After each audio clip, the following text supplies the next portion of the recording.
الهدف الاساسي بتاعنا كلنا ان المريض ده يعمل العمليه باحسن طريقه ممكنه، نوصل لافضل نتيجه، يخس ويوصل للوزن المثالي وهو بصحه كامله. التيم ده مكون من 4 اجزاء.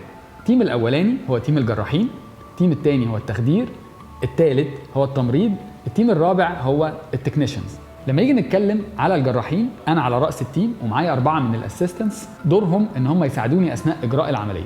انا بكون حريص ان اعمل العمليه كلها بنفسي من اولها لاخرها، لكن دور الاسيستنتس انه يساعدك انك توصل للبرفورمانس الممتاز، ويساعدك ان انت لو محتاج راي او تدسكاس مع حد بيبقوا معاك اثناء العمليه.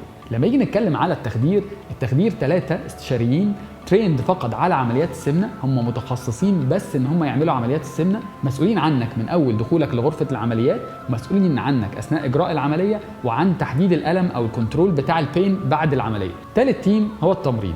التمريض له دور مهم جدا اثناء اجراء العمليه. دور التمريض ان هو يساعدك انك تعمل العمليه بدون كلام كتير، انت ما بتحتاجش كل شويه تدي اوردر للتمريض عشان يساعدك في اجراء العمليه، بيبقوا حافظين الادوات، حافظين الخطوات، تريند على الموضوع ده لان هم متخصصين فقط في عمليات السمنه، فبيساعدك انك تعمل العمليه بمنتهى السهوله وتوفر من وقت العمليه.